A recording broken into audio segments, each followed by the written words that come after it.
स्वागत है आपका। मुकाबला देख रहे हैं आप, आपके साथ मैं हूं प्राची पाराशर। भारत जोड़ो यात्रा अभी विंटर ब्रेक पर है। इसी बीच आज राहुल गांधी देश के कई पूर्व प्रधानमंत्रियों की समाधि पर पहुंच गए। अटल बिहारी वाजपेयी की समाधि पर राहुल गांधी के जाने पर दोनों तरफ से बखेड़ा खड़ा हो गया। कांग्रेस के अंदर से भी इस पर सवाल खड़े हुए और बीजेपी की तरफ से भी। कांग्रेस के एक नेता गौरव पांधी ने अटल बिहारी वाजपेयी को लेकर कई अभद्र और आपत्तिजनक बातें भी कह दी। ये बहस चल ही रही थी कि लाइब्रेरी से निकलकर एक वीडियो और सामने आ गया। वीडियो उस वक्त का है जब अटल जी देश के प्रधानमंत्री थे और सोनिया गांधी ने उनके खिलाफ अभियान छेड़ रखा था। इस वीडियो में अटल बिहारी वाजपेयी उन कड़वे शब्दों का जिक्र कर रहे हैं जो उस वक्त सोनिया गांधी ने उनके लिए कहे थे। आज जब राहुल गांधी अटल बिहारी वाजपेयी को नमन कर रहे हैं तो बीजेपी ने इतिहास को लाकर सामने खड़ा कर दिया है। दरअसल कांग्रेस अटल बिहारी वाजपेयी का मोदी के खिलाफ इस्तेमाल करना चाहती है। कांग्रेस ये दिखाना चाहती है कि अटल जैसे विरोधियों से उसे कोई दिक्कत नहीं, दिक्कत मोदी जैसे नेता से है। कांग्रेस का पूरा काडर मोदी को दिन भर गालियां देता है। जब इन गालियों को जस्टिफाई करने के लिए राहुल गांधी का अटल प्रेम प्रोजेक्ट किया गया तो बीजेपी बता रही है कि राहुल जो मोदी के साथ कर रहे हैं, सोनिया वही रवैया अटल जी के खिलाफ भी अपनाती थी। क्या विरासत की सियासत को कब्जाने में राहुल गांधी ने फिर अपने हाथ जला लिए? क्या कांग्रेस का अटल प्रेम दिखावा है? क्या कांग्रेस को सिर्फ मोदी से दिक्कत है, अटल बिहारी वाजपेयी से कोई दिक्कत नहीं थी? या फिर ये सब चुनावी पैंतरेबाजी है? भारत जोड़ो यात्रा के एंटी मोदी नैरेटिव को जस्टिफाई करने का चुनावी पैंतरा है। आज मुकाबला में इसी पर होगी चर्चा। हमारा सवाल सीधा है, अब की बारी किसके हैं अटल बिहारी? चर्चा शुरू करने से पहले आपको सुनाते हैं कांग्रेस ने बीजेपी पर कैसे अटैक किया। भाजपा के नेता कह रहे थे राहुल जी क्रिसमस की छुट्टी मनाने विदेश जा रहे हैं, लेकिन आज कड़ाके की सर्दी में जब भारतीय जनता पार्टी के मंत्री, बददिमाग प्रवक्ता और नेता कंबल ओढ़कर भारत को तोड़ने में लगे थे, तो राहुल जी महात्मा गांधी की समाधि पर, नेहरू जी की समाधि पर, इंदिरा जी की समाधि पर, राजीव जी की समाधि पर, चौधरी चरण सिंह की समाधि पर और अटल जी की समाधि पर नमन कर कर अपनी तपस्या पूरी कर रहे थे।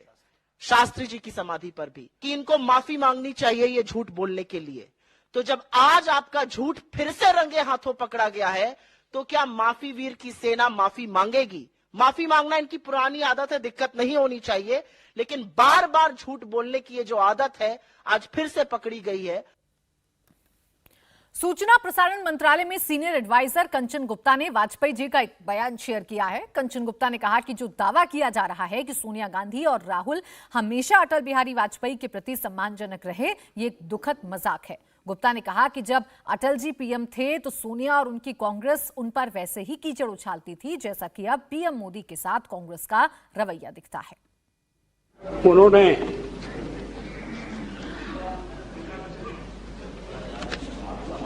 सारे शब्द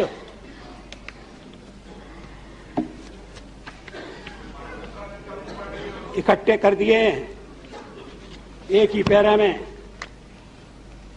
The BJP-led government has shown itself to be incompetent, insensitive, irresponsible, and brazenly corrupt.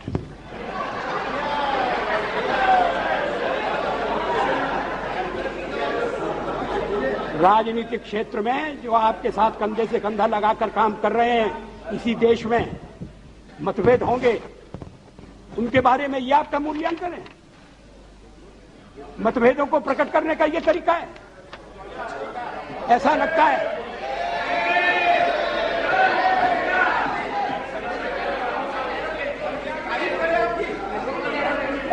है कि शब्दकोश खोल कर बैठे गए हैं और उसमें से ढूंढ कर शब्द निकाले गए हैं। Incompetent, insensitive, irresponsible. लेकिन ये शब्दों का खेल नहीं है।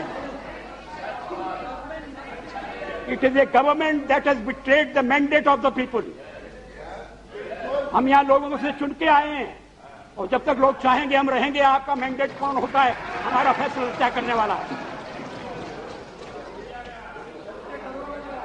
It is a government that has betrayed the mandate. किसने आपको जज बनाया है? और इसी पर चर्चा करेंगे। हमारे साथ तमाम खास मेहमान जुड़ गए हैं। जल्दी से आपका तारुफ करा देते हैं। के शर्मा, प्रवक्ता बीजेपी, महिमा सिंह, प्रवक्ता कांग्रेस, केसी त्यागी, नेता जेडीयू, हर्षवर्धन त्रिपाठी, वरिष्ठ पत्रकार, अश्वनी उपाध्याय, सुप्रीम कोर्ट के वकील। आप सभी का बहुत बहुत स्वागत है। मैं शुरुआत कांग्रेस के साथ ही कर रही हूं। महिमा सिंह जी, सवाल ये खड़े किए जा रहे हैं कि जो आज राहुल गांधी ने किया, क्या वो वाकई में सम्मान है या फिर वो महज एक दिखावा है, एक पॉलिटिकल स्टंट है? आरोप बीजेपी का है। शुक्रिया प्राची जी, सभी को सादर नमस्कार। और दुखद तो ये है कि भाजपा ने जितने कयास लगाए थे वो जब औंधे मुंह पड़ गए। उन्होंने कहा था क्रिसमस की छुट्टियां ली जा रही हैं और ये चले जाएंगे विदेश। यात्रा से पहले भी कुछ ऐसे ही कयास लगाए थे कि 2 दिन से ज्यादा ये सड़क पर टिक नहीं पाएंगे। तो जब इनके सारे कयास औंधे मुंह पड़ जाते हैं तो फिर ये इस तरह की ओछी राजनीति पर उतर आते हैं।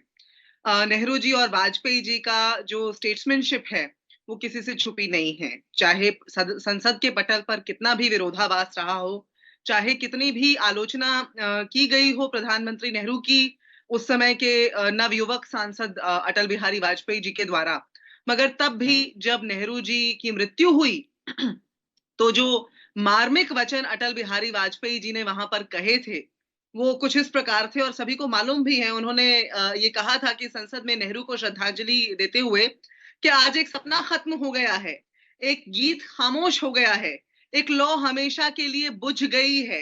ये एक ऐसा सपना था जिससे भूखमरी, भय, डर नहीं था। ये ऐसा गीत था जिसमें गीता की गूंज थी तो गुलाब की महक थी। ये वाजपेयी जी के नेहरू जी के प्रति जो भावना थी वो ऐसी थी। तो आज यदि राहुल जी तमाम प्रधानमंत्रियों को श्रद्धांजलि देते हुए अटल जी की समाधि पर भी गए तो मुझे समझ नहीं आता कि इसमें भाजपा इतना बड़ा राई का पहाड़ क्यों बनाना चाहती है। क्योंकि मुझे लगता है कि ये तो किसी भी जो राष्ट्र हित में, अटल बिहारी वाजपेयी किसी एक पार्टी के तो नहीं हो सकते हैं ना। जब वो भूतपूर्व प्रधानमंत्री हो गए, जब वो प्रधानमंत्री नहीं बने थे तब तक वो भाजपा के नेता थे मात्र। लेकिन आज वो भारत के एक भूतपूर्व प्रधानमंत्री हैं। उनका वो जो स्थान है वो चौधरी चरण सिंह जी की समाधि पर राहुल जी गए, नेहरू जी की समाधि पर गए, शास्त्री जी की समाधि पर गए, इंदिरा जी की समाधि, राजीव जी की समाधि पर गए, उसी प्रकार से अटल जी की समाधि पर गए और उनको श्रद्धांजलि देकर नमन किया। कि वो देश के पूर्व प्रधानमंत्री हैं, उनका सम्मान हर कोई करता है और राहुल गांधी भी तमाम प्रधानमंत्रियों को नमन कर रहे थे तो वो अटल बिहारी वाजपेयी जी की समाधि पर भी गए। लेकिन सवाल इसलिए खड़े हुए कि आप ही के नेता का एक ऐसा ट्वीट सामने आया जिससे लगा कि एक तरफ आप सम्मान दे रहे हैं, एक तरफ आप श्रद्धांजलि अर्पित कर रहे हैं और दूसरी तरफ आपके ही नेताओं की ऐसी सोच है। आप खुद कह रही है ना कि एक पार्टी की तो नहीं है अटल बिहारी वाजपेयी, इस देश के अटल बिहारी वाजपेयी। बिल्कुल, निश्चित तौर पर हमारे, इसीलिए तो राहुल गांधी जी आज जब यात्रा में उनको एक विराम का अवसर मिला तो उन्होंने ये तय किया कि वो आज के दिन जाकर के सभी को श्रद्धांजलि देना चाहते हैं और वहां जाकर उस पाठ को याद करना चाहते हैं जो इन सभी भूतपूर्व प्रधानमंत्रियों ने पढ़ाया। का जो वो ट्वीट है महिमा जी, उस पर क्या कहिएगा फिर आप? वो ट्वीट क्या बताता है, वो किस तरीके की सोच बताता है? देखिए, ये अब एक बात है कि मैं पार्टी की प्रवक्ता हूं, लेकिन उसी के साथ यदि मैं कोई बात और उन्होंने उस ट्वीट को डिलीट भी कर लिया है क्योंकि जिस भावना से उन्होंने वो ट्वीट लिखा होगा वो यदि पार्टी की आइडियोलॉजी के साथ नहीं मैच किया तो उन्होंने उसको तुरंत वहां से हटा लिया। हमारी पार्टी का जो विचारधारा है, जो लाइन ऑफ थॉट है, मुझे लगता है बड़ी स्पष्ट है प्राची जी। महिमा जी, लेकिन आपकी अगर पार्टी का थॉट स्पष्ट है, आपके नेता अगर कुछ ऐसा ट्वीट करेंगे तो फिर सवाल खड़े होंगे और बीजेपी आरोप लगाएगी कि ये तो आप दिखावा कर रहे हैं। आप श्रद्धांजलि अर्पित कर रहे हैं एक तरफ और दूसरी तरफ आपके नेता ऐसा ट्वीट कर रहे हैं जिन्हें खुद ही डिलीट करना पड़ रहा है बाद में। मैंने पहले ही कहा था कि हम तो अपनी गलती को मानने में बिल्कुल पीछे नहीं हटते। यदि हमारे नेता ने कोई ऐसी बात कही होगी तो उन्होंने उसको डिलीट करने में अपने आप को बिल्कुल भी, मुझे लगता है कि शर्मसार महसूस नहीं किया होगा। शर्मसार तो भाजपा को होना चाहिए आज, जिनकी एक के बाद एक 9 झूठ तो आज सुप्रिया श्रीनेत जी ने गिना दिए। जयराम रमेश जी लगातार प्रेस के माध्यम से, आप लोगों के माध्यम से लोगों को बता रहे हैं कि भाजपा क्या नैरेटिव बनाना चाहती थी और आज क्या बन गया। और आज यदि अटल जी जीवित होते प्राची जी, तो वो बीजेपी की ट्रोल आर्मी को देख करके शर्मसार होते। हमारे नेता ने कोई महिमा जी, ऐसी उस बात वक्त कह दी जब और उसे सरकार में तुरंत अटल बिहारी वाजपेयी जी थे तो तब भी उन पर आरोप आप लोग लगाते थे, तब भी उनके खिलाफ ऐसे शब्दों का इस्तेमाल किया जाता था जैसे शब्दों का इस्तेमाल आज हो रहा है। उस बहस में मैं नहीं पढ़ूंगी, मैं के शर्मा जी के पास जा रही हूँ। के शर्मा जी, ये जो नैरेटिव की बात कर रही हैं इस वक्त महिमा सिंह जी, कह रही हैं कि आपका हर एक झूठ एक्सपोज हो रहा है, इसी वजह से आपको दिक्कत हो रही है। अब बीजेपी को इससे क्या परेशानी है? राहुल गांधी कहीं पर भी जाएं, और अटल बिहारी वाजपेयी तो इस देश के नेता है ना, सिर्फ भारतीय जनता पार्टी के तो नहीं है। प्राची जी, बहुत अच्छा लगा आज कांग्रेस के प्रवक्ता की एक बात से मुझे कि महापुरुष किसी एक दल के नहीं होते हैं, महापुरुष देश के होते हैं। यदि इतनी सद्बुद्धि आ गई है तो बहुत अच्छा है, बधाई हो इनको, क्योंकि इनके नेता यदि इस सद्बुद्धि के साथ गए हों। लेकिन दुख इस बात का है कि इस सद्बुद्धि के साथ वो वहाँ नहीं गए, क्योंकि उसके पीछे जो आपने कहा कि इनकी जो वास्तविक मानसिकता क्या है वो गौरव गांधी के उस ट्वीट से स्पष्ट है। अब इन्होंने कहा कि वो हमारी विचारधारा से सहमत नहीं थे। अरे भाई, वो कोई गौरव गांधी आम आदमी नहीं है आपके पार्टी के। ये लेटर है प्राची जी, मैं दिखा दूंगा, कांग्रेस पार्टी का ही अभी जो नई कमेटी बनी है उसमें गौरव गांधी जो हैं AICC जो कमेटी है, कोऑर्डिनेशन कमेटी, उसके ये मेंबर हैं। मतलब ये प्रेसिडेंट जो हैं अपने खड़गे जी, उनके एक तरह के समन्वयक और सलाहकार हैं। उनकी विचारधारा अलग है, खड़गे साहब की अलग है, राहुल गांधी की अलग है। तो कौन सी विचारधारा पे कांग्रेस चलती है ये पहले स्पष्ट कर रही है, क्योंकि इनके जो खास सलाहकार है उनकी विचारधारा इनके साथ नहीं जुड़ी है, उसके लिए माफी तक नहीं मांग पा रहे हैं। खैर, ये जाएं, बिल्कुल जाना चाहिए। यदि गए हैं तो अच्छे भावना से जाते, लेकिन वास्तव में ये एक दिखावटी था, एक फोटो अप था। लेकिन फोटो अप करने भी गए तो कम से कम अच्छे से उनके प्रति सम्मान व्यक्त करते। मैं दोहरा चरित्र कैसा है इनका मैं वो बता दूं आपको।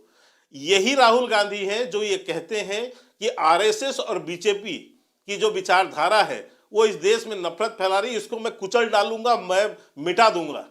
मैं पूछना चाहता हूं अटल बिहारी वाजपेयी जी की, माननीय श्रद्धेय अटल बिहारी वाजपेयी जी की विचारधारा क्या थी? अटल जी तो RSS के एक निष्ठावान स्वयंसेवक थे और बीजेपी के वो संस्थापक सदस्य। और बीजेपी की जो पहली वो है, चाहे जनसंघ हो चाहे बीजेपी, उसकी मैं आज आपको पहली ही विचारधारा की एक लाइन बता दूं जो पंचनिष्ठा में आती है, राष्ट्रवाद और राष्ट्रीय एकात्मवाद। तो आज आप जो है उनकी विचारधारा को तो आप रौंदने की बात करते हैं, उससे आपकी कोई सहमति नहीं है।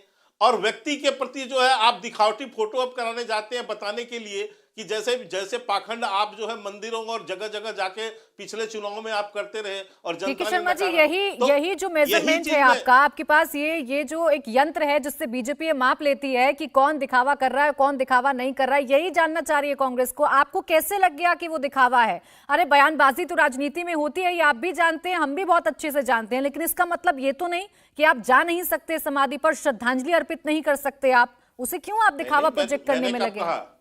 मैंने प्राची जी कब कहा कि आपको नहीं जाना चाहिए? बिल्कुल जाना चाहिए, जाना ही चाहिए, लेकिन केवल फोटो अप कराने नहीं जाना चाहिए ना। आप व्यक्ति से प्रेम कर रहे, व्यक्ति की विचारधारा, वो व्यक्ति बने कैसे? सदैव अटल जी का जो व्यक्तित्व और कृतित्व है वो तो उनकी विचारधारा से है ना। और आप उनकी विचारधारा को तो इतनी गाली बकरे देते हैं, उनकी विचारधारा को तो आप जड़ से मिटा देने की बात करते हैं। आप बताइए, क्या अटल जी महिमा जी, छोटा सा काउंटर इस बात पर बता दीजिए, फिर बाकी मेहमानों के पास जाऊंगी। एक छोटा सा काउंटर इस पर बता दीजिए। के शर्मा जी का जो ये पॉइंट है, ये महत्वपूर्ण पॉइंट है कि आप उनकी विचारधारा को रौंदने की बात करते हैं और दूसरी तरफ सम्मान दिखाने की बात करते हैं, तो ये डुअल तो नहीं हो सकती ना कोई चीज? बिल्कुल सटीक बात है। और इसी पैमाने को आगे ले जाते हुए मैं ये पूछना चाहती हूँ प्राची जी कि ऐसा ही फोटो आप करते हैं क्या नरेंद्र मोदी जी जब वो गांधी जी को श्रद्धांजलि देते हैं? क्योंकि गॉडसे के कृत्यों के लिए कभी माफी नहीं मांगी गई और उनको माल्यार्पण किया जाता है। और इनके जो सांसद हैं वो संसद के पटल के ऊपर जिस तरह की हम देखते हैं, साध्वी प्रज्ञा जैसे लोग इनके संगठन में मौजूद हैं और तमाम नाम मुझे याद आते हैं। तो ये जिस तरह का दिखावा ये खुद करते हैं, फोटो ऑप्स करते हैं, शायद वही ये कांग्रेस के अंदर देखने की कोशिश करते हैं। पर हमारे यहाँ पर आंतरिक लोकतंत्र है नहीं। अगर विचारधारा को आप उसी विचारधारा को कुचलने की बात करेंगे तो फिर उस पर सवाल खड़े होंगे। केसी त्यागी जी भी हमारे साथ हैं। केसी त्यागी जी, एक बात कह दूं, प्राची जी एक बात कह दूं जो इन्होंने कहा, जहां तक गांधी जी की विचारधारा का प्रश्न है, गांधी जी की विचारधारा से कौन असहमत रहा? गांधी जी की तो विचारधारा और उनके ही कार्यों को तो ठीक है लेकर सर, हम आगे बढ़े। मैं बाकी मेहमानों के पास जाती हूँ। केके शर्मा जी, फिर बाद में आप लोग आरोप प्रत्यारोप करिएगा। केसी त्यागी जी, ये जो एक नई बहस छिड़ी हुई है और जो ये बात कही जा रही है कि राहुल गांधी का अटल बिहारी वाजपेयी जी की समाधि पर जाना सिर्फ एक फोटो सेशन मात्र था, ये सिर्फ एक दिखावा था, क्या ये वाकई में दिखावा है, वाकई में पॉलिटिकल स्टंट है?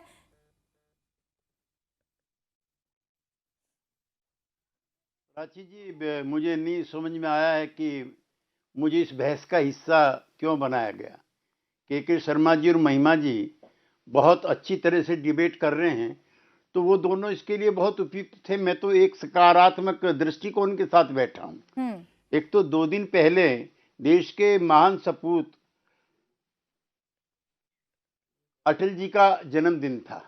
मुझे लंबे समय तक उनके साथ काम करने का मौका मिला, दर्जनों सभाओं में हम रहे और जनसंघ से लेकर के बीजेपी के सफर में लंबी जिंदगी हमारी उनके साथ गुजरी।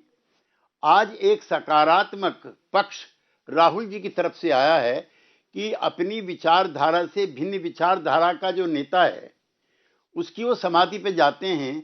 सभी पार्टी के लोगों को उसका अनुकरण करना चाहिए, उसकी तारीफ करनी चाहिए, उसकी प्रशंसा करनी चाहिए। और गए भी किसकी समाधि पर, मैं संक्षेप में प्राची जी 2-3 चीजें आपके सामने रखना चाहता हूं। कैसे थे अटल जी? जब वो वित्त मंत्री बनते हैं तो उनके जो ऑफिस है उसमें नेहरू जी की तस्वीर लगी हुई है। अगले दिन जब वो आते हैं देखते हैं नेहरू जी की तस्वीर गायब है। वो अपने स्टाफ के लोगों से पूछते हैं कि नेहरू जी की तस्वीर क्यों हटाई है, उसको वहीं पे लगाइए। नंबर 1। नंबर 2, शरद पवार जी का 60वां जन्मदिन है। उस मंच पे मैं भी हूं, बाला साहब ठाकरे भी हैं और अटल जी विशेष अतिथि के तौर पे बुलाए जाते हैं। अटल जी जनसभा में बोलते हैं कि जब मैं यहाँ आ रहा था तो मुझको मेरी पार्टी के नेताओं ने आने से रोका कि अगर आप जाएंगे तो एनसीपी को फायदा होगा। अटल जी जनसभा में बोलते हैं कि नहीं, अगर मैं नहीं जाऊंगा तो भारतीय लोकतंत्र को और जिसकी मान्यताएं हैं उसका नुकसान होगा। नंबर 3 और सबसे बड़ी बात, 1982 में यूएनओ में कश्मीर पर बहस चल रही है सिविल राइट्स को लेकर के। उसमें भारत का पक्ष कुछ कमजोर लगता है तो यूएनओ जेनेवा में ह्यूमन राइट्स की मीटिंग बुला लेते हैं। नरसिंहा राव जी प्रधानमंत्री हैं, उनको लगता है कि जोरदार तरीके से शायद पैरवी नहीं हो पाई। उसमें वो अटल बिहारी वाजपेयी को अपनी सरकार के मुख्य प्रतिनिधि के रूप में, जिसमें फारूक अब्दुल्ला भी शामिल है जी, उसमें खुर्शीद भी शामिल हैं, खुर्शीद अहमद साहब चले जाते हैं। जब अटल जी घुसते हैं कमरे में तो जो कसूरी साहब वहां के विदेश मंत्री है वो पूछते हैं अटल जी आप यहाँ कैसे?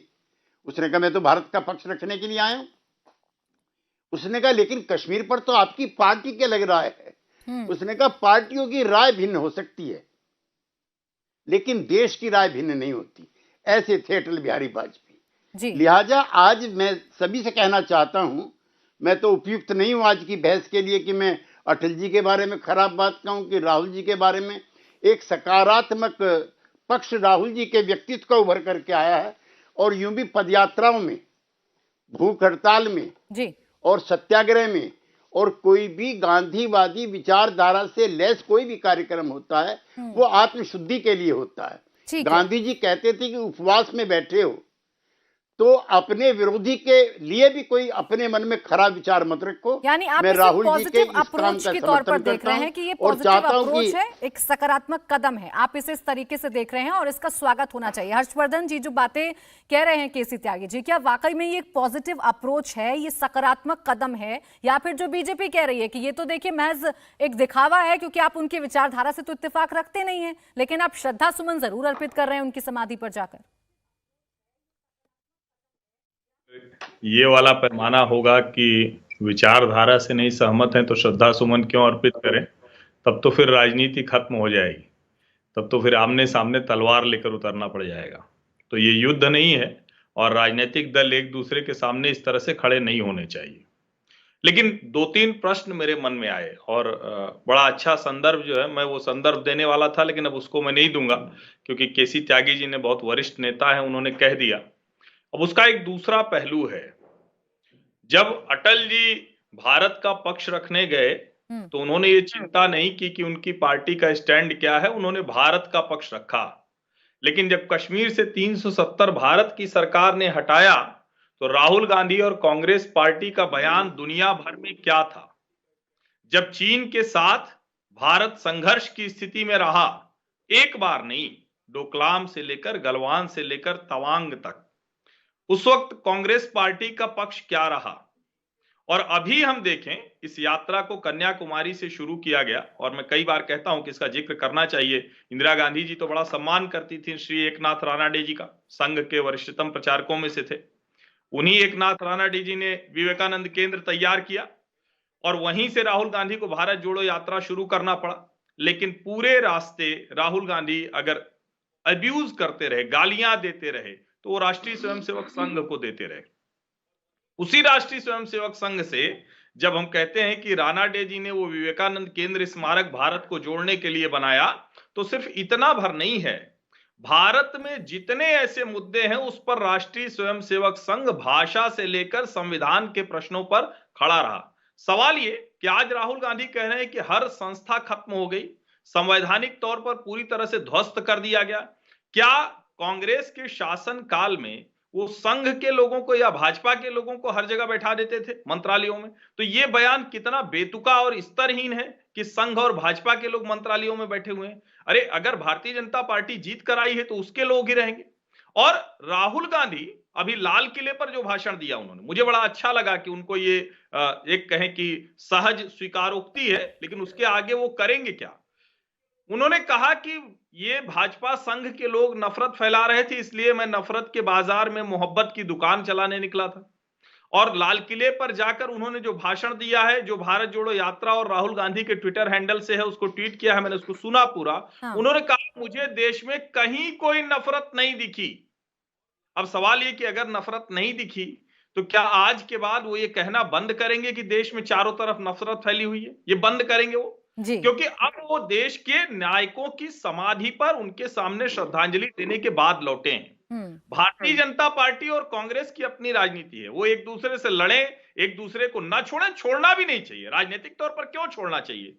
लेकिन अगर राहुल गांधी वही सब कहते हुए अटल जी की समाधि पर जा रहे हैं, तो अटल जी होते तो आज अपने अंदाज में यही कहते कि ये अच्छी बात नहीं है। वो यूं ही कहते थे, वो कहते कि राहुल जी ये अच्छी बात नहीं है जो आप कर रहे हैं और जो कह रहे हैं, दोनों में बड़ा फासला है। और एक आखिरी टिप्पणी, एक आखिरी लाइन जोड़ दूं जिससे ये बात पूरी हो जाए संदर्भ के साथ। अटल बिहारी वाजपेयी युवा नेता थे, एकदम पसंद नहीं करते थे कांग्रेस की राजनीति, लेकिन मर्यादा कभी टूटी नहीं।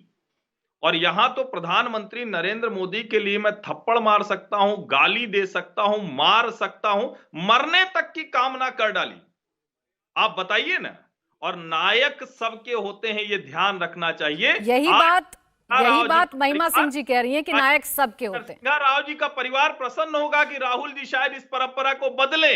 चलिए ठीक है, इस पर जरूर मैं जवाब लूंगी महिमा सिंह जी से। लेकिन अश्वनी उपाध्याय जी, वही बात जो बार बार घूमकर आ रही है कि ऐसा क्यों कहा जा रहा है, ऐसे आरोप क्यों लग रहे हैं? ये तो पॉजिटिव अप्रोच के तौर पर इसे क्यों ना देखा जाए जो राहुल गांधी ने किया है, या फिर इसे दिखावा क्यों कहा जाए? इसके पीछे के तर्क क्या है?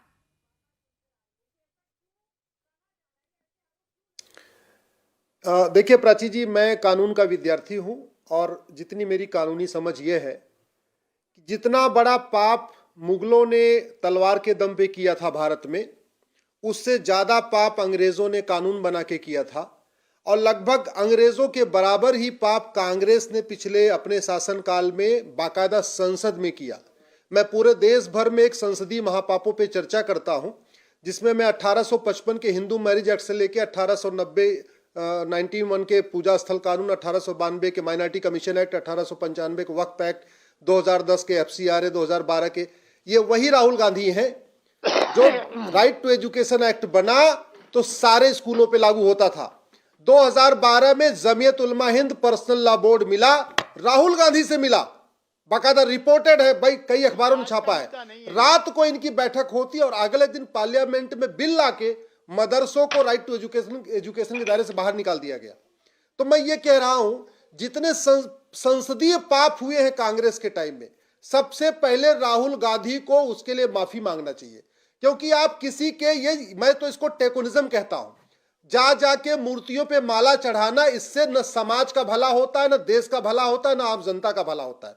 8 साल से राहुल गांधी विपक्ष में सभी लोग चढ़ा रहे हैं। घूसखोरी खिलाफ बोले हो, जमाखोरी खिलाफ बोले हैं, मिलावटखोरी खिलाफ बोले हो, कालाबाजारी खिलाफ बोले हो, कभी उन्होंने नक्सलवाद खिलाफ बोला हो, कभी माओवाद खिलाफ बोला हो, कभी जिहाद के खिलाफ बोला हो, इतने सारे सर तन से जुदा हो गए, कभी सर तन से जुदा के खिलाफ बोला हो, कभी चरमपंथियों खिलाफ बोला हो, कभी धर्मांतरण खिलाफ बोला हो।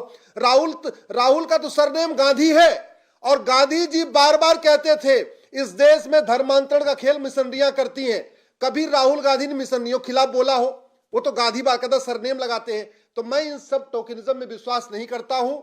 पाप किए गए हैं, संसद में, लोकसभा और राज्यसभा में पाप किया गया है, और उस पाप के बहुत बड़ा जो भागीदार है उसमें गांधी परिवार है, क्योंकि ज्यादातर समय गांधी परिवार ने शासन किया है। तो मैं तो कहूंगा अगर राहुल गांधी जी को वास्तव में सद्बुद्धि आ गई है तो सबसे पहले कांग्रेस शासन में हुए संसदीय महापापों पे उनको देश से माफी मांगना चाहिए, और आगे आके कहना चाहिए वर्तमान सरकार से कहना चाहिए कि हाँ, मेरे सरकार ने पाप किया है, मेरे सरकार ने ये 2 दर्जन घटिया कानून बनाए हैं, कांग्रेस समर्थन करेगी, आप इन कानूनों को पार्लियामेंट वापस करो, इस सरकार से कहना चाहिए। तब हम मानेंगे कि वास्तव में राहुल गांधी बदल गए हैं। अदरवाइज ये अटल जी की मूर्ति फूल चढ़ाने से या गांधी जी की मूर्ति फूल चढ़ाने से न देश को कुछ मिलने वाला, न समाज को कुछ मिलने वाला है। हाँ, मीडिया में एक डिबेट हो जाएगी, वो हो रही है। अश्विनी जी, ब्रेक के बाद स्वागत है आपका। मुकाबला देख रहे हैं आप। महिमा जी, सवाल ये जो दोहरे चरित्र को लेकर खड़ा हो रहा है, वो सवाल यही है कि एक तरफ आप उस विचारधारा को नष्ट करने की बात कर रही हैं और एक तरफ आप जाकर सम्मान अर्पित कर रही हैं। दोनों चीजें ये पैरेलली तो नहीं चल सकती है ना? प्राची जी, विचारधारा को नष्ट करने की बात जहां हो रही है और जिस विचारधारा को नष्ट करने की बात हो रही है उसे बड़े स्पष्ट तौर पर कहा गया है पहले दिन से, और उस पर मैं आऊंगी। लेकिन उससे पहले कुछ बिंदु मैं नोट करती जा रही थी, जैसे जैसे मैं सभी जो साथी पैनलिस्ट बैठे हुए हैं सभी को सादर सुन रही थी, और उनको सादर दोहराते हुए ये कहूंगी कि सबसे पहले तो केसी त्यागी जी ने भी ये बात बोली यूनाइटेड नेशंस वाली, और उसके बाद हर्षवर्धन त्रिपाठी जी ने भी ये बात दोहराई कि यूनाइटेड नेशंस जब उनको भेजा गया था अटल जी को, और उसी का जिक्र अटल बिहारी वाजपेयी जी ने संसद में किया था जब उन्होंने ये बताया था कि आज वो जिंदा हैं तो वो राजीव गांधी जी की वजह से हैं, क्योंकि उनकी किडनी का उपचार कराने हेतु उनको उस पैनल का हिस्सा बना करके यूनाइटेड नेशंस भेज दिया गया था। तो इसलिए ये स्टेट्समैनशिप जिसे नेहरू जी ने शुरुआत जिसकी की थी, जिसे राजीव गांधी आगे लेकर गए, जिसे अटल बिहारी वाजपेयी जी ने जीवित रखा, उसी स्टेट्समैनशिप को, उसी सौहार्द की भावना को, उसी सहिष्णुता की भावना को आज उसका मर्दन किया जा रहा है, संस्थाओं का मर्दन किया जा रहा है मोदी सरकार के द्वारा। उस नफरत की विचारधारा की हम बात करते हैं। दूसरी बात यहाँ पर बात एक हर्षवर्धन जी ने उठाई, उन्होंने कहा कि उसी नफरत को मिटाने के लिए आप ऐसे शब्दों का भी इस्तेमाल कर रही हैं महिमा जी, जिसको लेकर सवाल खड़े हो रहे हैं, और जो हर्षवर्धन त्रिपाठी जी ने भी कहा कि ये शब्द तो नहीं हो सकते ना अगर आप नफरत को वाकई में खत्म करना चाहती हैं तो। मेरा विचार आप मुझे यदि पूरा रखने देंगी तो शायद आपकी बात का उत्तर आपको मिल जाएगा, क्योंकि 3-4 बिंदु हैं। मैं बड़े धैर्य से सुन रही थी सभी को, और एक एक कर सभी के बिंदुओं पर आऊंगी। तो हर्षवर्धन जी ने ये बात कही कि 370 का बयान, चीन का बयान, उसको लेकर के जो, तो अब देश के अंदर विपक्ष का कार्य, विपक्ष का कर्तव्य बंद कर दें क्या? क्योंकि यूनाइटेड नेशंस में अटल बिहारी वाजपेयी जी ने जाकर के क्या कहा था, उसकी तुलना यदि विपक्ष जो सवाल देश के अंदर सरकार पर उठा रहा है उससे की जाएगी। विपक्ष का काम बंद करने की बात नहीं की जा रही है, बात शब्दावली को लेकर की जा रही है। जिन शब्दों का इस्तेमाल आपके नेता कर रहे हैं, सवाल उसको लेकर खड़ा किया जा रहा है। मैं ये नहीं कह रही कि विपक्ष अपना काम करना बंद कर दे। केसी त्यागी जी, आपको नहीं कहा, बहुत आदर के साथ मैंने अपने फेलो पैनलिस्ट को कहा, और उसी बात के साथ मैं आपसे ये भी कह रही हूँ कि जिन शब्दों का प्रयोग लगातार राहुल गांधी जी और सोनिया गांधी जी के लिए, जर्सी गाय, कांग्रेस की विधवा, मैं क्या क्या याद महिमा जी, अगर वो सही नहीं है तो सही ये भी नहीं है। ये शब्द सबके लिए, ये सवाल सबके लिए है, ये सवाल सबके लिए है मैडम, ये सवाल सबके लिए है, ये सिर्फ कांग्रेस के लिए नहीं है, ये सवाल सबके लिए है। मैं आ रही हूं के शर्मा जी आपके पास, लेकिन उससे पहले केसी त्यागी जी, ये जो एक शब्दों को लेकर बात हो रही है और जिस नफरत को मिटाने की बात राहुल गांधी कर रहे हैं, ये नफरत क्या ऐसे मिटेगी कि आप चले जाइए, आप समाधि पर जाइए और समाधि पर जाकर आप पुष्प अर्पित कर दीजिए? ये पॉजिटिव अप्रोच हो सकती है, लेकिन जिन शब्दों का इस्तेमाल हो रहा है इस पूरी यात्रा में, इसको लेकर तो सवाल खड़े होंगे ना?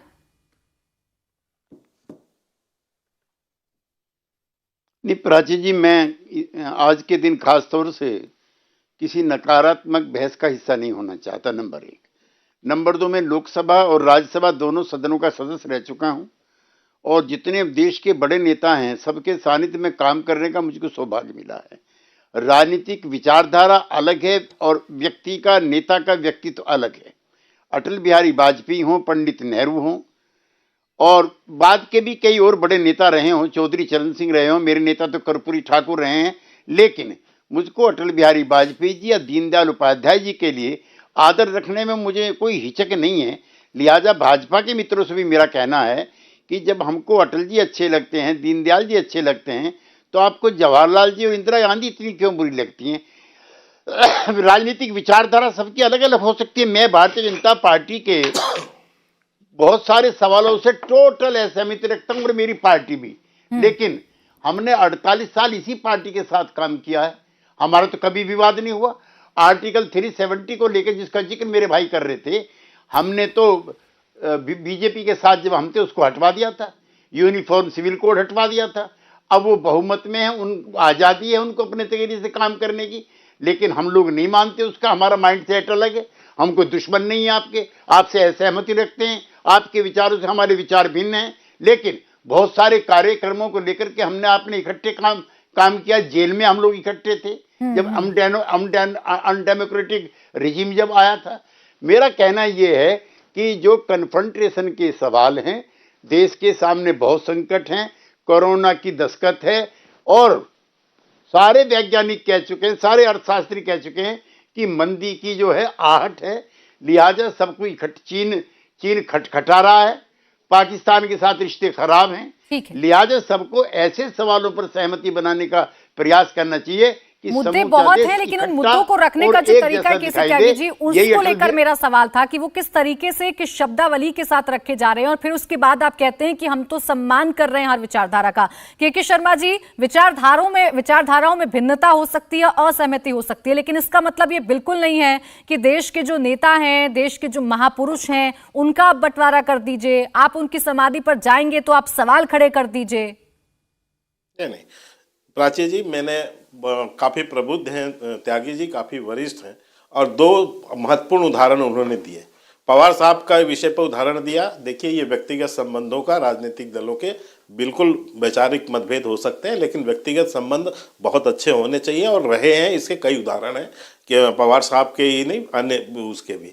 दूसरा जो उदाहरण दिया वो उस पर राष्ट्र प्रमुख था, उसमें जो है राष्ट्र की वो थी। लेकिन मुझे आश्चर्य हुआ कि अभी कांग्रेस की जो प्रवक्ता है उन्होंने तो त्यागी साहब के पूरे इस फार्मूले को ही ध्वस्त कर दिया। उन्होंने तो ये कहा कि वो राष्ट्र के लिए नहीं गए थे, बल्कि उनकी जान बचाने के लिए राहुल गांधी जी ने एहसान किया उनके ऊपर। तो ये बता रही हैं और त्यागी साहब बता रहे हैं कि वो राष्ट्र के लिए गए। तो अब त्यागी जी और कांग्रेस की प्रवक्ता एक ही आजकल गठबंधन में है, तो तय कर लें वास्तव में क्या बात था। हमने तो जाना है कि वो राष्ट्र के लिए गए थे, लेकिन अभी वो एहसान भी बता रही हैं, तो वो मुझे घटना नहीं पता है कि उनका क्या वो था। लेकिन मैं त्यागी साहब ये कहना चाहता हूं कि निश्चित तौर से वैचारिक मतभेद हो सकते हैं, रहे हैं, मतभिन्नता भी रही है, लेकिन कभी क्या अटल जी ने कहा कि मैं कांग्रेस की विचारधारा को जो है समाप्त कर दूंगा, मैं कांग्रेस की विचारधारा को मिटा के रख दूंगा? इस तरह की शब्दावली का प्रयोग आप कहते हैं कि इसी विचारधारा से आपकी पूरी यात्रा का उद्देश्य क्या है राहुल जी की?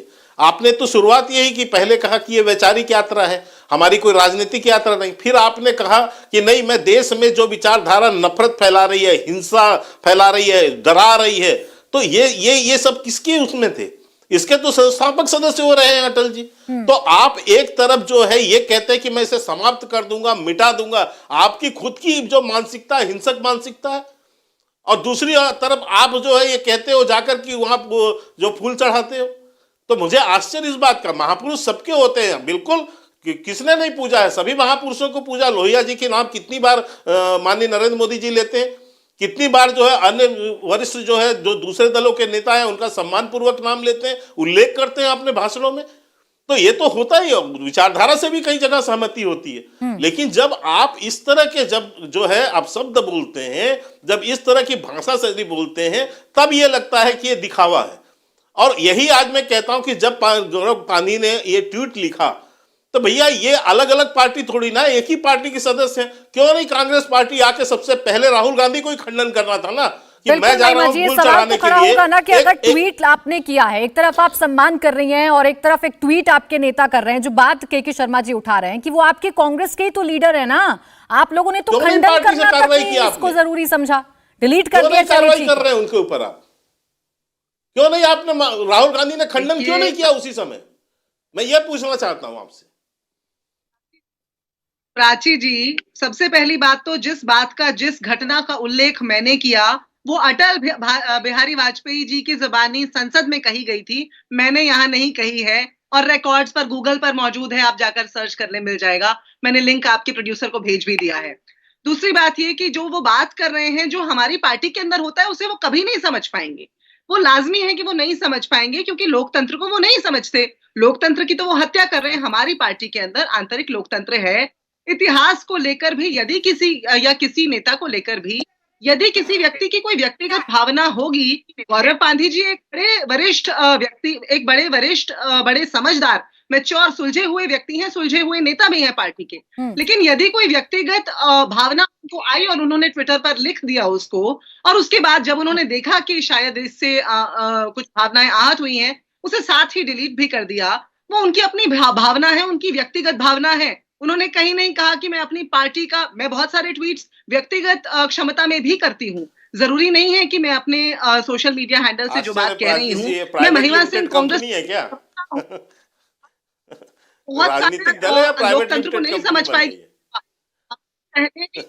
ये नहीं समझ पाएंगे लोकतंत्र को, आंतरिक लोकतंत्र को समझना तो दूर की बात है। लोकतंत्र को जरा समझाइए महिमा जी। आपके एक नेता ऐसी भाषा का इस्तेमाल करते हैं, ट्वीट करते हैं, मैंने मान लिया उनकी व्यक्तिगत भावना थी, लेकिन आपकी तो सबसे पुरानी पार्टी है ना, आप तो जानती हैं कि आपकी जिम्मेदारी क्या है। किसी ने भी खंडन किया उस ट्वीट का? किसी ने भी खंडन किया कि वो ट्वीट गलत था? सुनिए, उन्होंने यदि एक ट्वीट किया, देखिए ऐसा है, उन्होंने एक ट्वीट किया और उसे साथ ही डिलीट कर दिया। यदि वो किसी को गलत लगा, उन्होंने कुछ तथ्य बताए, वो उन तथ्यों को महिमा जी, किसी की भावनाएं आहत हो गई। नहीं, आप एक तरफ कह रही हैं कि वो ट्वीट डिलीट कर दिया चूंकि भावनाओं को आहत कर रहे हैं, दूसरी तरफ आप कह रही हैं कि वो तथ्य था, तथ्य को उन्होंने ट्वीट पे भेज दिया। दो बातें नहीं हो सकती ना महिमा सिंह जी। या तो आप सम्मान कर रहे हैं तो आप सम्मान करिए, या फिर आप ट्वीट पे जो वो भाषाएं लिखी गई हैं उसका आप समर्थन कर दीजिए। दो चीजें एक साथ नहीं चलेंगी। माफी मांगी, अब सावरकर ने माफी मांगी, ये तो तथ्य है ना प्राची जी। इसमें मुझे अच्छा या बुरा लगता है। मैं गौरव पांधी पर सवाल पूछूंगी, आप सावरकर पर चली जाएंगी, ऐसे तो नहीं होगा ना। आप गौरव पांधी पर पहले जवाब दीजिए कि अगर वो उनका व्यक्तिगत है भी तो क्या पार्टी की जिम्मेदारी नहीं बनती है? प्राची जी, क्या उन्होंने पार्टी हैंडल से डाला? क्या उन्होंने पार्टी हैंडल से डाला? तो क्या पार्टी हैंडल से डाला? अपने प्रोफाइल में क्या वो पार्टी का नाम नहीं लिखते हैं? मान लिया जाए कि गौरव पांधी का आपकी पार्टी से कोई ताल्लुक नहीं है। कैसी बातें कर रही है महिमा सिंह जी? 30 सेकंड दीजिए, बड़ा महत्वपूर्ण बोल दिया इन्होंने। कैसी बातें कर रही है महिमा सिंह जी? ये जस्टिफाई नहीं होगा। आपकी पार्टी है तो आपको इस बात पर क्लैरिफाई करना पड़ेगा मैडम। इसको लेकर सवाल पूछे जाएंगे। त्रिपाठी जी, है और आज ही उसको कुछ ही मिनटों के बाद डिलीट कर लिया गया है, क्योंकि कुछ डिलीट कर देने भर से अगर आपको लगता है कि चीजें ठीक हो गई हैं तो ये हो सकता है मैडम आपकी गलतफहमी हो। त्रिपाठी जी, मानसिकता तो वही है। रुक जाइए हर्षवर्धन त्रिपाठी जी। देखिए प्राची जी, मैं इस संदर्भ के साथ शायद अपनी दूसरी टिप्पणी करता और मेरे बिना कहे महिमा जी ने उसको देश के सामने बता दिया कि कांग्रेस के मन में क्या रहता है। अब केसी त्यागी जी से मैं चाहूंगा कि मेरे बोलने के बाद वो भी इस पर टिप्पणी करें जरूर। वीर सावरकर ने माफी मांगी, ये महिमा जी ने तुरंत बोल दिया। किस पर बोला? गौरव पांधी ने अशोभनीय अमर्यादित टिप्पणी देश के श्रेष्ठ नेताओं में से एक अटल बिहारी वाजपेयी पर की। जिन अटल बिहारी वाजपेयी ने अपने जीवन में सभी तरह की मर्यादाओं का पालन किया, नेहरू जी से लेकर इंदिरा जी तक हर अच्छे वक्त पर उनकी ऐसी प्रशंसा की जिसमें वो सोचा नहीं कि ये विरोधी दल के नेता हैं, कल को हमको चुनाव में जाना पड़ेगा। लेकिन कांग्रेस पार्टी ने नरेंद्र मोदी हो या फिर कोई नेता रहा हो, उसको छोड़ा नहीं अगर राजनीति में जाते और ये कहते हैं कि कांग्रेस पार्टी। और यहां पर दोनों ही चीजें ध्यान से देखिए। अभी इन्होंने एक चीज और कही कि गोडसे के लिए माफी नहीं मांगी। राष्ट्रीय स्वयंसेवक संघ के वरिष्ठ प्रचारक वैद्य जी ने स्पष्ट तौर पर कहा कि गोडसे हत्यारा है। और दूसरी बात, ये सब जानते हैं कि उस वक्त संघर्ष जिस तरह का चल रहा था उसमें बहुत सी चीजें चल रही थी। और एक समय में तो हिंदू महासभा को कहा जाता था 37 तक, त्यागी जी बताएंगे कि वो तो कांग्रेस के यहां से पोषित होने लगी थी एक समय तक, क्योंकि कांग्रेस को संकट हो गया था, क्योंकि उसकी मुस्लिम परस्ती बढ़ने लगी थी। तो मुझे लगता है कि जब हम इन संदर्भों पर बात करते हैं तो बहुत सा धागा खुलेगा। एक लाइन की बात है कि कांग्रेस पार्टी ने तय करके इस देश में विपक्ष न रहे, इसलिए संघी है, गांधी का हत्यारा है, सावरकर माफी मांगने वाला है, अटल बिहारी वाजपेयी ने 1942 में दस्तखत किए, ये सब झूठ हैं। अटल बिहारी वाजपेयी ने अंग्रेजों की कोई मुखबिरी नहीं की, ये तथ्य है, ये बाकायदा रिकॉर्ड पर है। सावरकर ने माफी मांगी तो कोई आनंद भवन जैसा बंगला अपने लिए नहीं बना लिया। ये बात होनी चाहिए, इसीलिए राहुल गांधी ये करते भी हैं तो किसी को भरोसा नहीं होता। केसी त्यागी जी, जो बात हर्षवर्धन त्रिपाठी जी ने कही और जो बात महिमा सिंह जी कह रही थी, अगर आपकी विचारधारा है और आप सम्मान कर रहे हैं किसी नेता का और आपकी पार्टी का कोई नेता अपमानजनक भाषा का इस्तेमाल करेगा, तो क्या ये जिम्मेदारी नहीं है पार्टी की कि उसका खंडन कर दें या क्लैरिफिकेशन दे दें? ये प्राची जी, तो दोनों तरफ से होता है। खाली आप कांग्रेस पार्टी की प्रवक्ता को या उनके किसी टिप्पणीकार को कहें, एक से एक खराब कमेंट जो है वो भारतीय जनता पार्टी के कुछ नेताओं की तरफ से होता है, लेकिन उसको मैं नरेंद्र मोदी जी का कमेंट मानूं या अमित शाह जी का, ऐसा नहीं है। और हर्षवर्धन जी, जो इतिहास है वो है अपने तरह का। उस समय जनसंघ नहीं थी, ना भाजपा थी, हिंदू महासभा थी।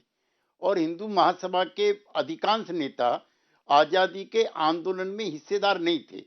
अब यूं तो हिंदू महासभा के नेता मदन मोहन मालवीय भी थे और वो कांग्रेस के भी अध्यक्ष बने, ये भी ऐतिहासिक तथ्य है।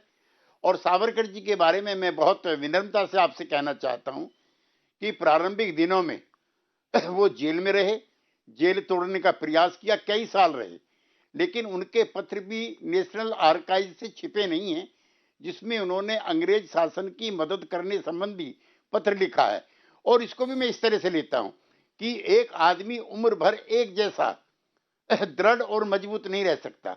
भगत सिंह के कई साथियों ने क्षमा याचना की है, लेकिन एक दो ऐसा भी 8-8, 7-7 साल वो जेल में भी रहे हैं। और जहां तक मोतीलाल जी का आप कह रहे हैं, देखिए मैं फिर आपसे कहना चाहता हूं, यही नकारात्मकता है। आजादी की जो कांग्रेस पार्टी की लड़ाई है उसमें बहुत बड़ा योगदान गांधी नेहरू परिवार का इसलिए है कि मैं आनंद भवन जाता हूं और उस समय हिंदुस्तान के सबसे महंगे वकील मोतीलाल नेहरू थे। कई बार 2-2 लाख रुपए एक पेशी में मिलता था और पूरी कांग्रेस पार्टी मोतीलाल नेहरू के पैसे से चलती थी।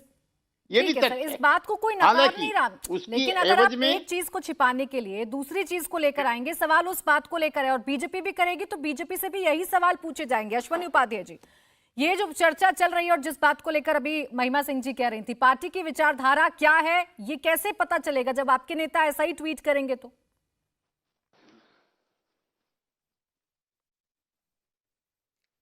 नहीं, देखिए, मैं तो चूंकि बीजेपी की तरफ पक्ष रखने के लिए के शर्मा जी हैं, वो अपनी बात रख रहे हैं। मैं तो ये कह रहा हूं कि राष्ट्रहित में, समाज हित में, देश हित में पिछले 8 साल के अंदर आप मुझे उनका कोई 5 ट्वीट बता दीजिए जो उन्होंने वास्तव में जोड़ने की बात किया हो। आप उनके ट्वीट के एनालिसिस कर लीजिए, राहुल गांधी के भाषणों के एनालिसिस कर लीजिए। या तो उन्होंने जाति का जहर घोलने के लिए बोला है या ट्वीट किया है, या तो भाषावाद बढ़ाने के लिए उन्होंने बोला है या ट्वीट किया है, या तो क्षेत्रवाद की किसी एक क्षेत्र के लिए बात किया है, या तो दिल्ली से दादरी गए हैं लेकिन दिल्ली में ही कई सारे मर्डर हुए तब वो नहीं बोले हैं।